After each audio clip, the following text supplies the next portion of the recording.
buenas tardes. Tiempo de entrevista aquí en Canarias al Día. Hoy es un buen día también para hacer un repaso, una radiografía de la situación social del archipiélago. Esto lo venimos haciendo de manera asidua en todos nuestros programas, pero hoy vamos a intentar juntar todos esos datos, todos esos titulares y todo ese conocimiento al que hemos llegado también gracias al trabajo que se viene desarrollando desde el pasado mes de octubre por parte del Observatorio de Derechos Sociales de Canarias, un organismo de reciente creación, como les digo, que está haciendo un trabajo muy interesante a la hora de recopilar esos datos, de interpretarlos y también de decirnos hacia dónde va esta comunidad autónoma tan golpeada socialmente. Para ello vamos a estar en compañía de la directora del observatorio, con Emma Colau, a quien ya damos la bienvenida. Emma, bienvenida. Muchas gracias. La verdad es que es muy interesante el trabajo que realizan, pero ¿cómo surge la idea de la creación de este observatorio y cuál es su objetivo?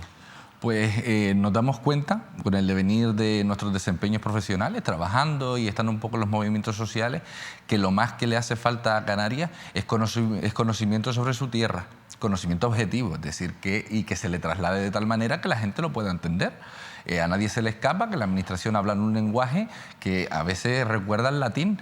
La gente no tiene por qué tener conocimiento sobre todas las áreas que maneja la administración pública, pero sí que tiene derecho a tener la información que maneja esa administración. Entonces nuestra intención primaria era hacer accesible esa información a la gente. Seguimos trabajando, buscando la mejor forma de que a la gente le llegue la información de tal manera que la comprenda perfectamente, pero ese era el objetivo principal, hacer un órgano que pudiera recabar esa información y trasladarla de manera accesible. Trabajan con los datos, es verdad que muchas de las realidades de las que vamos a hablar en este programa la gente las padece en primera persona, sí, y por tanto no hace falta tener que explicarles cuál es esa situación, pero sí que es verdad que sobre todo, insisto, como destacaba al principio, esa capacidad que tienen ustedes de poder poner en conjunto todos esos datos, yo creo que ayuda a entender muchas de esas realidades.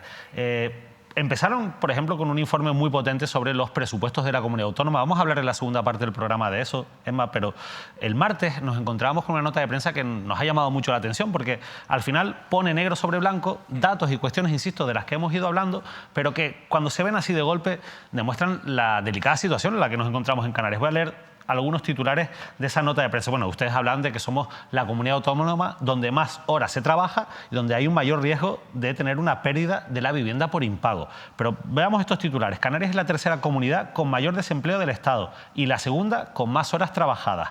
Canarias es la penúltima comunidad autónoma con los salarios más bajos de todo el Estado y, sin embargo, tiene la cesta de la compra más cara. Y por tanto, al final, cuando se junta todo esto, Canarias acaba siendo la segunda comunidad en retraso de los pagos en las viviendas y suministros.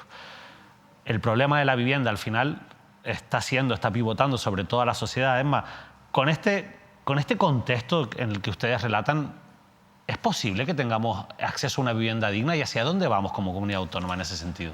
Nosotras nos encargamos de describir la situación actual. Esto no quiere decir, bajo ningún concepto, que no podamos revertirla. La situación, claro que se puede revertir. Lo que hace falta es ganas y empeño. Lo que está claro es que a ninguna persona, como tú decías, muchas de las vivencias las tiene la gente ya y no hace falta ni que se le explique, y tampoco hará falta explicar nunca a la gente que cuando te fallen 3 veces un método habrá que elegir otro para que las cosas tengan un nuevo resultado. El problema es el empeño que tiene esta comunidad autónoma y no su gente, sino los órganos de gestión política en mantener una misma ruta y muchas veces hablar de esa ruta como si fuera distinta. Me explico. Cuando hablamos del empleo, lo que queda claro en esos datos que lanzamos el martes es que por mucho que decrezca un pequeño porcentaje de la tasa de desempleo, las horas que invierte Canarias en trabajar son muchas más que las que invierte cualquier otra comunidad autónoma. Lo que quiere decir que hay gente que está realizando el trabajo de 2 personas en su puesto profesional, no porque quiera, sino porque no puede negarse a hacerlo, porque si no tiene miedo a ser despedida. Y esto ocurre mucho en la restauración y ocurre mucho también en sectores hoteleros y lo conocemos, ¿no? Pero por ahí entonces ya encontramos un primer problema. También es cómo fallan las labores de inspección de los organismos que tienen que dedicarse a controlar que no haya explotación laboral. Claro, pero es que tenemos también una densidad de trabajo en el cuerpo de inspectores de Canarias que es mucho mayor de la que pueden asumir. O sea que esa digamos, sobredimensión del trabajo, ¿no? Que tiene tanto la ciudadanía canaria como con el cuerpo de inspectores y de inspección del Gobierno de Canarias es la misma, es decir, están realizando un trabajo que les sobredimensiona su capacidad. Canarias tiene que entender, y en este caso el órgano político debería empezar a entender, que si bien con los inspectores que tenemos no llegamos a poder cubrir toda esa necesidad que tiene nuestro territorio, pues habrá que incrementar la relación de puestos de trabajo de esas cadenas de inspección. Y de esa manera podemos exigir a que nuestra ciudadanía no esté sobreexplotada en sus puestos de desempeño profesional. O sea, pero al final trabajamos mucho, pero cobramos poco. Y cobramos poco, efectivamente. Yo quiero recordar que Canarias, aparte de cobrar poco, tiene las mayores tasas de cesta en cuanto a cestas de la compra se refiere, en cuanto a suministros se refiere, en cuanto a vivienda se refiere, y eso hace inasumible a la ciudadanía poder afrontar su día a día. La gente a día de hoy está decidiendo entre pagar los suministros o pagar el alquiler, y muchas veces pues intenta estirar aquello que le permite pagarlo con retraso, y eso les ahoga. Y es lo que comentamos en la nota de prensa. Lo que decimos es, estimamos que en 2024 haya un 1,78% más de personas que se encuentran en riesgo de ese pago o de esos retrasos en el pago de la vivienda y suministro. Casi medio millón es lo que ustedes plantean, esa posibilidad si continúa, digamos, la tendencia actual, ¿no? Es que ahora mismo estamos en un 20%, pelado, 20%. Estaríamos en un 21 y pico % de personas que se encuentran en ese riesgo, y por lo tanto incrementa el riesgo de desahucios. Recordemos que cada 2022 teníamos 616 desahucios por lanzamientos hipotecarios. Lo que no entra dentro de esas cifras son cuando se resuelven los contratos por impago, y por lo tanto no entran como lanzamientos de desahucio por cuestiones de hipoteca, pero sí por resoluciones de contrato. A eso hay que incrementarle que a muchas de las personas que tienen un contrato de alquiler se les incrementa el contrato de alquiler justamente este mes, porque aumenta el IPC, incrementa el IPC y por lo tanto también el precio de su vivienda, pero no ven reflejado ese incremento sustancial en su nómina.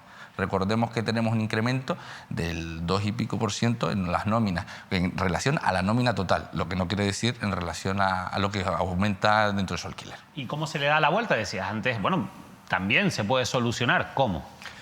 Nosotras planteamos siempre que es como de falso profeta decir que hay una solución perfecta, única y exclusiva. Lo que decimos es, si nosotras queremos tener una buena política de vivienda, tendremos que contar con una buena política territorial, lo que quiere decir que la ley del suelo se tiene que adaptar verdaderamente a las necesidades de la vivienda que tiene Canarias.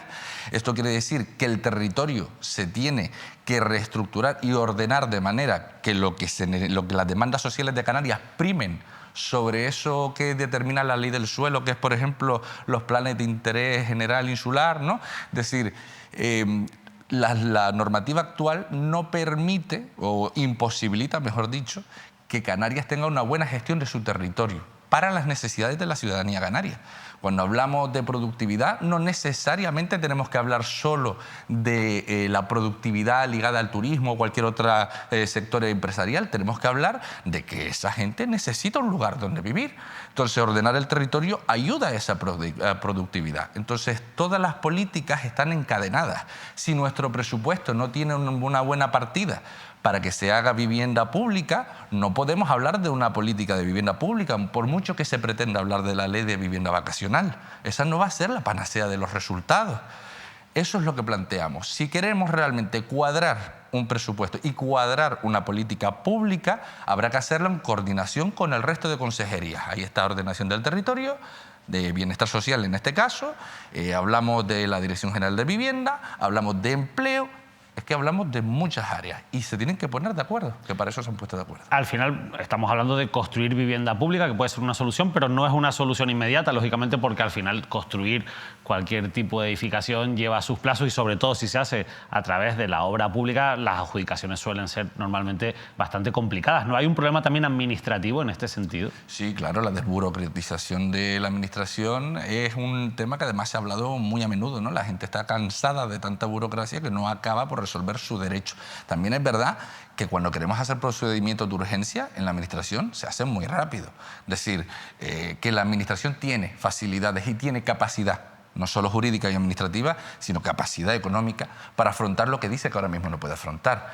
También entendamos otra cosa, no solo tiene por qué ser a través de la creación y estructura de construcción de vivienda pública. Claro, también puede alternativa ser, más inmediata, digamos. claro, también puede ser asumir viviendas vacías. ¿Cuántas viviendas vacías no hay en Canarias? En manos de empresas que acaban especulando el precio y por lo tanto impidiendo el acceso a la vivienda en determinados puntos que acaban siendo puntos tensionados, ¿no? Puntos de tensión. Canarias tiene una administración que puede funcionar, que debe funcionar y que necesita funcionar. Y debe actuar donde promete la administración que actúa, ¿no? Que es justamente regular aquello que la empresa privada, que el sector privado no puede hacer por sí mismo. El sector privado tiene un papel fundamental en el territorio y en su espacio, por supuesto.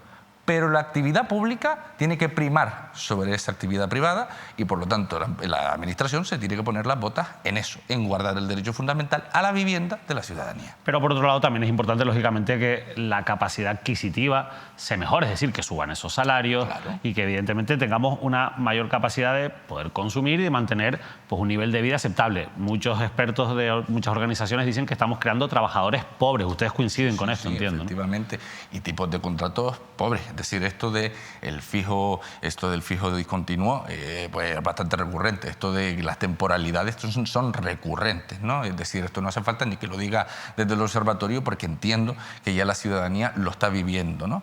De todas formas, más me preocupa, aparte de los tipos de contrato, el número de empleos que se generan con determinados sectores. Es decir, tenemos que... Es que ya me están... Sí, perdóname, pero sí, ya se me pican las muelas hablar de diversificación del empleo y de la economía, porque se ha manido tantas veces, se ha dicho tantas veces, que ya a una parece que se le pudre en la boca el concepto. Pero la verdad es que tenemos que buscar otros sectores. Hay una economía social de los cuidados que puede realmente no solo ayudar a la situación, no solo de la dependencia, de la situación de cuidados, de la conciliación que tenemos en Canarias, que cada vez necesitamos más gente, más personas que cuiden, sino que además esos puestos de trabajo permanecen aquí. Son puestos de trabajo profesionalizados que pueden permitir que la gente concilie, que la gente sea atendida, que eliminemos la soledad, que olvidemos esos modelos residenciales que parecen hospitales donde almacenamos la vejez y la dependencia. Hay muchas formas de que Canarias se reestructure y se fortalezca. Y no hay ningún motivo por el que no tener orgullo de que tu tierra se nutra económicamente de una política de cuidado. ¿Por qué las personas que trabajan en el sector sociosanitario trabajan mayoritariamente en una situación de precariedad? Porque trabajan en el tercer sector, la mayoría. Y si no trabajan en el tercer sector, sus convenios colectivos son nefastos. ¿Y por qué esto no ha sido una prioridad para las administraciones? Porque cuando habla la administración de cuidar, habitualmente lo habla en precario. Habla de que alguien cuide y de la manera que sea, ¿no? Es decir, por ejemplo, esto de que cuando se habla de la dependencia, la gente habrá escuchado mucho y entiendo que tú también lo habrás leído muchas veces, esto del SAT. Hay que reforzar el SAT, ¿no? El SAT, que es el Servicio de Ayuda a Domicilio, es uno de los servicios de dependencia más abaratados, más esclavizados que hay a día de hoy. Y cuando se habla de reforzar la dependencia, se habla de reforzar justamente esa esclavitud, esa presión que hay sobre las trabajadoras del SAT. Pero no es una solución, teóricamente, la atención domiciliaria a, por ejemplo, una alternativa a esas grandes residencias o macrocentros que hemos tenido en algunas ocasiones. No, compatibilizar servicios. No todo el mundo necesita un servicio de ayuda a domicilio. Y quien lo necesita, lo que no necesita es que le vayan 2 veces por semana y prácticamente le pasen la ITV. Lo que necesitan es que vayan a casa, que tengan tiempo las trabajadoras de hacer el trabajo por el que quieren estar ahí trabajando, que tengan sus derechos reconocidos, que tengan su riesgo laboral reconocido, porque no se las reconoce por ir a accesos de domicilios particulares, que tengan una remuneración, que esos contratos pertenezcan a la administración local, por lo tanto sean contratos ligados a la administración pública y no al sector privado, que esos convenios colectivos, es decir, donde salen sus tablas salariales, se vean bien reflejados su esfuerzo, trabajo y profesionalidad. Eso es lo que necesitamos. Para que Canarias pueda sacar pecho al respecto de los cuidados, tiene que sacar pecho a través de la profesionalidad de su gente. Y eso se hace también viéndose en la nómina. La gente tiene que ver en la nómina que realmente vale la pena. Lo tiene que ver, porque eso se retribuye después en una economía circular. ¿Cómo vas a pagar tú el pan más caro si tú tienes una nómina de 900 euros y tu alquiler son 500 euros, tienes un hijo a cargo, eres monomarental? ¿Cómo haces? ¿Cómo te lo haces, no? Entonces Canarias, por lo que entiendo además, no está preparada para ese aumento de la demanda que hay en asistencia social, porque tenemos una población cada vez más envejecida, porque cada vez nos encontramos con... Ha mejorado también la ciencia y se diagnostican muchas más cuestiones que generan dependencia en las personas. No estamos preparados para atender toda esa demanda social. A día de hoy, con el sistema que hemos recogido, no. Es decir, nosotras podríamos estar preparadas, por supuesto, y estamos hablando de que podríamos además tener un adelanto brutal en tan solo 8 años. Claro que sí. Es que Canarias puede perfectamente revertir la situación en muy poco tiempo. Eso es invertir. Es exacto, pero es invertir. Y es entender que muchas veces a lo mejor no vas a tener grandes titulares durante un proceso, no vas a tener grandes reconocimientos, pero el fruto de ese trabajo se va a reconocer en tu tierra. Porque la gente lo va a denotar. La gente va a notar que de repente le llega el servicio a casa. La gente va a notar que de repente la resolución le llega a tiempo. La gente va a notar que no solo le llega la resolución a tiempo, sino que se le paga a tiempo y que eso que se le paga está ligado a realmente las necesidades que tiene. Eso sí que es una política de cuidados, no planes de choque, planes estratégicos, que muchas veces nos vamos por los cedros de Úbeda buscando la fórmula más rápida de bifurcar el problema y nos encontramos de bruces con el problema. Pero entonces ustedes, con lo que es la teoría, con lo que es la letra de la ley de dependencia, ¿están de acuerdo? Yo mejoraría enormemente la ley de dependencia, por supuesto, pero esto es como la Constitución, ¿no? Vamos a empezar por cumplirla. Porque claro, la pregunta, Emma, va en el sentido de que mucha gente también, cuando le preguntamos recurrentemente por esta cuestión, nos dice: es que la ley es demasiado ambiciosa, es que la ley no se puede cumplir, es que hay que darle una vuelta a la ley, hay que buscar nuevas fórmulas para atender a las personas dependientes. En ese sentido, ¿ustedes qué opinan? Eso me da mucho miedo, porque cuando se dice la ley es demasiado ambiciosa, no, a lo mejor quien no es ambicioso es el que debe cumplir la ley. Pero hay una realidad que es que no se ha cumplido. No, hay una realidad y es que no se ha cumplido, pero entonces, no se ha cumplido. El problema no es de la ley, sino de los gestores. Por supuesto, es decir, el problema no lo tiene la ley. La ley, claro que tiene sus problemas, claro que tiene sus dificultades, pero la dificultad no era cumplir lo que pone la ley, la dificultad es mejorar la ley. Eso es a lo que hay que llegar. Sin embargo, esto de decir la ley está o sea, no se ajusta a la realidad de la gente, ¿no? Tu gestión no se ajusta a la realidad de la gente y por lo tanto no cumple la ley. Si tu gestión se reajustara a la realidad de la gente, te digo yo que no solo cumplías la ley, sino que mejorabas la ley. Al final, en todo este panorama social hay evidentemente dos variables muy importantes que se derivan de todo lo que estamos hablando, que son la sanidad, la atención sanitaria a nuestra población y la educación. Y todo esto, donde tiene su mayor reflejo, su mejor reflejo, es en el presupuesto de la comunidad autónoma. Además, yo le quería preguntar por ese informe que realizaron en su momento y que desgrana un poco todos esos presupuestos por las diferentes áreas, diferentes consejerías y los pone en común, ¿no? Todas estas áreas que en el fondo están relacionadas, aunque estén en compartimentos estancos. Claro. Emma, ¿este presupuesto soluciona todos estos problemas de los que estamos hablando? No, evidentemente no. ¿No soluciona nada? Nada, no. Es decir, mantiene la maquinaria en pie, pero poco más. Es decir, estos presupuestos lo que hacen es poner el foco en la sanidad como el resorte que va a salvar a la tierra canaria. La sanidad está ahora mismo devaluada, es decir, el valor de la sanidad cada día la gente lo denota más por una cuestión, y es que todos los problemas sociales se derivan a sanidad. Cuando tú me decreces las partidas en vivienda, en políticas de empleo, en políticas de diversificación de la economía, en agricultura, ganadería y pesca, en salud mental, en violencia de género, en delitos de odio, en atención a la diversidad, en atención a las migraciones, cuando tú me detraes todas esas partidas, ¿a dónde va a ir la gente? Pues ahí están los incrementos en salud mental, ahí están los incrementos en consumo de hipnosedantes y antidepresivos, que somos la tercera y cuarta comunidad autónoma respectivamente en consumo de hipnosedantes y antidepresivos. Por tanto, toda esta situación social está generando mella en la salud mental de las personas. Mella solo no en la salud mental de las personas, sino en la salud integral de la gente. Esta gente acaba yendo a sanidad como última red de salvamento. Acaba yendo allí porque no tiene otra cosa donde ir, porque los ayuntamientos han cerrado sus puertas, porque el Cabildo Insular no responde, porque el Gobierno de Canarias no les responde a su petición, porque nadie cumple, porque todo el mundo habla de que algo se está cumpliendo y nadie entiende qué es lo que se está cumpliendo. Así que acaban yendo a sanidad porque no queda otra cosa. Y bueno, hablamos de esos presupuestos, vamos a intentar analizarlos por departamentos, ¿no? Hablamos antes del problema de la vivienda. ¿Hay soluciones en este presupuesto para el problema de la vivienda? No, de hecho decrece. Decrecen las partidas en vivienda. Es decir, por eso me sorprende tanto que se hable de la ley de vivienda vacacional, ¿no? Yo entiendo que hay un aspecto que hay que regular, por supuesto. Veremos cómo se regula y cómo se establece. Sin embargo, la vivienda vacacional no es el único problema que afronta la vivienda en Canarias. Teníamos un problema importante con y sin vivienda vacacional. Se incrementa con la vivienda vacacional porque efectivamente se reducen las viviendas que se pueden ocupar con alquileres que sean accesibles y para uso de la gente que vive aquí, pero no es la panacea, repito. Entonces, si nosotros reducimos el dinero que vamos a mandar a invertir en políticas ligadas a que la gente tenga una vivienda asequible, pues... Pero hay dinero, por ejemplo, para, como hablábamos antes, para esa construcción de viviendas o para la compra de viviendas que están vacías. No, se mantiene básicamente se realizan unos planes de vivienda en la legislatura pasada que se terminarán de ejecutar este año y ya probablemente pues irán publicitando que se están ejecutando y demás, pero la realidad es que no hay un incremento de esa inversión. Hablaban ustedes también en ese informe de que Canarias es una de las comunidades con una mayor tasa de desigualdad social. Sí.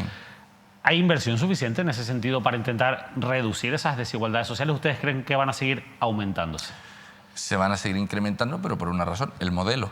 Es decir, por mucho dinero que le pongas al modelo que tiene ahora mismo la administración, te lo consume como si fuese paja en el fuego. Lo consume y no lo ves.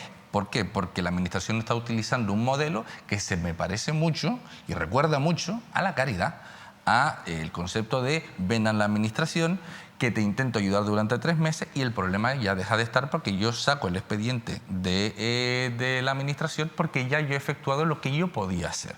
Eso no es ni siquiera empoderar, ni reinsertar, ni trabajar realmente comunitariamente con la gente. La gente no pide que le des una prestación, la gente pide que le des dignidad, porque por eso ha mantenido la administración hasta ahora. Y la administración tiene que generar todas las políticas necesarias para que esa gente tenga un puesto de trabajo, un incremento de su formación, una estabilización de su salud mental, emocional, integral, personal, que tenga sus derechos fundamentales cubiertos, es decir, vivienda, los alimentos, los suministros de esa vivienda.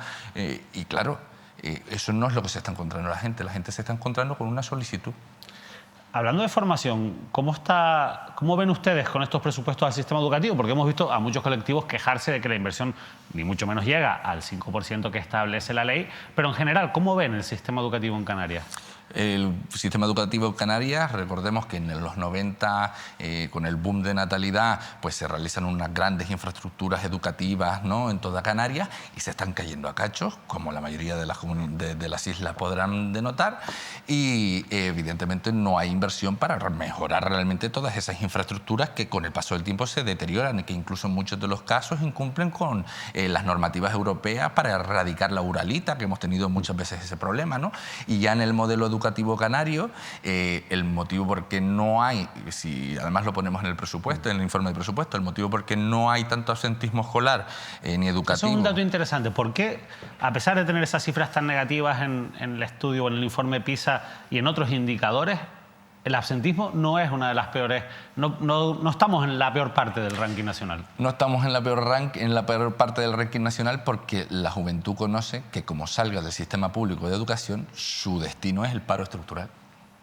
O sea, que hasta los propios jóvenes ya lo ven tan negro, sí, que prefieren quedarse dentro del sistema. Prefieren quedarse dentro del sistema educativo, por lo menos. Pero somos unos malos, ¿no? Mientras estén estudiando, si eso les diera una salida laboral después. Claro, pero yo no quiero que el joven se quede estudiando un curso porque considere que no tiene otra salida. Quiero que la juventud, ¿no?, entiendo que todas queremos que la juventud se desarrolle con libertad en sus decisiones y que esté porque quiere realmente desempeñar esa educación y que realmente quiere seguir enriqueciéndose del sistema educativo canario.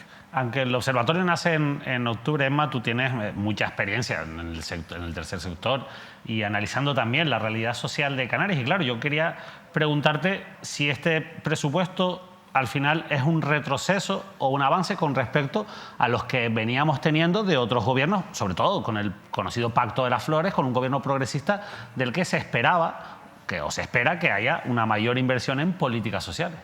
El problema aquí es, yo creo que incluso, esto lo hemos escuchado en alguna declaración de ellos en el Parlamento, y mira, a veces dicen medias verdades, ¿no?, y hay que recogerlas de vez en cuando, y es esto de que unos no ejecutan y otros no quieren ejecutar, ¿no? Entonces, y al final, pues acaba siendo un poco el mismo ranking de problemas. Es verdad que en el anterior gobierno existían unos incrementos de inversión en las partidas sociales que en este presupuesto no vemos, porque es injusto comparar este presupuesto con el anterior, porque este presupuesto tiene un total mucho mayor que el anterior.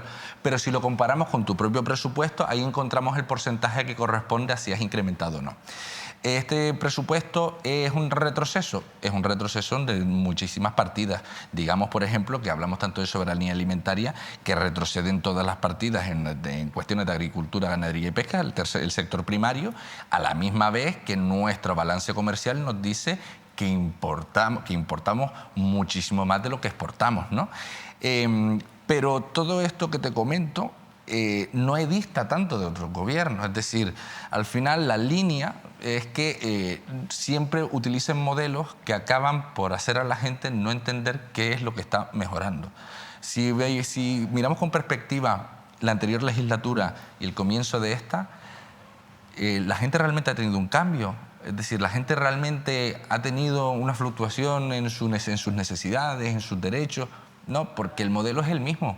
O sea, lo que no podemos hacer es enterrar a la gente en documentos, lo que no podemos hacer es enterrar a la gente en verborrea sin sentido, lo que no podemos hacer es enterrar a la gente en ilusiones, en titulares, porque la gente está esperando que le llegue la resolución y no ocurre. Pero hablando de resoluciones, hemos visto cuando se ha invertido más en ley de dependencia, en tener trabajadoras sociales tramitando esos expedientes, pues al final se ha acelerado lógicamente la tramitación. Vale, ¿cuánto cuesta realmente una persona en situación de dependencia mensualmente? Estamos hablando de casi 1.500 euros. ¿Cuánto resuelve la administración? Menos de 600 euros en la mayoría de los casos. Y el resto que lo pague la gente, con lo que no tiene. Y cuando resolvemos prestaciones que son del cuidado del entorno familiar, ¿cuánto realmente se le da a la persona cuidadora? 0. Se le da para que cuide a esa persona y que le den de alta en la seguridad social y que ella cotice con una prestación que no es suya, es decir, que cotiza a salario cero, es decir, que el día de mañana tenga una pensión no contributiva. Esa no es la política que queremos en Canarias. Yo entiendo que ni siquiera nuestros representantes públicos querrán esa política. Pero entonces, Emma, ¿cómo se tiene que afrontar el sistema? ¿Cómo se tienen que atacar todos esos problemas? Con un modelo de verdad de derechos sociales. ¿Y eso qué significa? Un modelo de derechos sociales no es como lo que hemos escuchado hasta ahora. Un modelo de derechos sociales es un modelo donde todas las consejerías tienen interconexión, donde todas las consejerías cuadran un presupuesto que tiene sentido entre ellos, donde yo para hacer una política de vivienda me tengo que poner de acuerdo con la ordenación del territorio, donde para yo hacer una política social que reinserte a la gente en empleos tengo que tener relación con las políticas de empleo, donde los presupuestos tengan sentido entre ellos. Nos hemos acostumbrado mucho en Canarias a que cada consejero y consejera tiene su total del presupuesto y cada uno ejecuta lo que tenga que ejecutar y a ver quién lo hace mejor. Esto no funciona así. Ustedes han decidido estar en gobierno, ustedes han decidido estar en un pacto, pues actúen como equipo total. Aparten los intereses de partido y comiencen a trabajar como ejecutivo común. Esto quiere decir que ninguno va a estar sobre el otro en publicidad, ni en titulares, porque aquí todos tienen que ponerse de acuerdo para integrar esas políticas. Derechos sociales, pero ¿verdad? Parece muy ambicioso, es como ambicioso, pero al final un poco tiene sentido, ¿no? Es poner el bienestar social de las personas en el centro de todas las políticas y a partir de ahí que emanen el resto de... Quiero decir, que las cosas se hagan en base a ese objetivo fundamental. O sea, eso no pasa, entiendo. Es que si no, ¿para qué les pagamos? ¿Cuánto pagamos a un consejero? Yo no quiero hablar de este dato populista de se le paga mucho, se le paga poco, aunque te diré una cosa, también lo ponemos en el presupuesto. Aquellas comunidades autónomas con mayores desigualdades sociales son aquellas comunidades autónomas con más posibilidades de corrupción institucional. Y en Canarias tenemos una gran tasa de desigualdad social y somos una de las comunidades autónomas, creo que es la tercera, si no me acuerdo bien, con mayores rentas en los altos cargos, o sea, por encima de Madrid.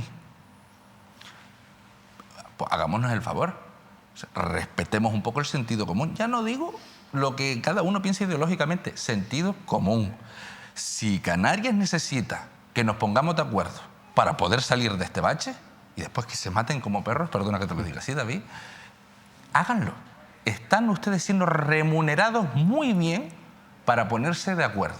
Y si han hecho un pacto, sea quien sea, en este caso sí, este grupo de gobierno, en el anterior caso el anterior grupo de gobierno, que se haga notar que es un pacto. Porque si lo que van a hacer es poner encima de la mesa los intereses de partido para después ponerse de acuerdo con las políticas, mal vamos. Emma Colau, la verdad que siempre iba a decir que es un placer, no sé hasta qué punto es un placer escuchar todo este tipo de cuestiones y permíteme que lo diga así. Lo entiendo. Yo creo que es muy necesario, que es lo importante, que alguien hable claro y que sobre todo estos datos se analicen y se expongan, ¿no? Ojalá tuviéramos que estar hablando, pudiéramos hablar de una realidad distinta, pero son cifras objetivas y marcan lo que marcan, ¿no? Yo solo espero que el trabajo del observatorio continúe y que sobre todo que sea de utilidad y que sirva también para abrir altavoces de cara a realidades sociales que muchas veces también acaban silenciadas. Nosotros esperamos que sí, que nuestro trabajo sirva por lo menos para que la gente sepa cuáles son no solo sus derechos, sino la realidad de su tierra. Pero al margen de que es verdad, y nos fatiga mucho a veces esto de dar malas noticias, Hombre, es un poco frustrante, entiendo yo, en el día a día. Sí, es frustrante porque eso hay que redactarlo, es decir, nosotros nos ponemos a escribir y es que nos cabreamos, nos pegamos 2 semanas cabreadas porque estamos redactando lo que estamos redactando. Pero siempre decimos lo mismo en cada intervención que realizamos con esto. Esto se puede revertir, no está perdido, no es verdad, se puede. Nos vamos a quedar con ese mensaje. Emma Colau, de verdad, muchísimas gracias por haber estado. Muchísimas gracias a ustedes por aquí en Mírame Televisión, en Canarias al Día. Nosotros nos despedimos, les dejamos ya rápidamente con la programación habitual de Mírame Televisión. Y hoy saben que a partir de las 9 analizamos también en Canarias al Día toda la actualidad de la realidad social de Canarias. Hablaremos, por supuesto, de muchas de las cuestiones que hemos abordado en esta entrevista con la directora del ODESOCAN. Muy buenas noches.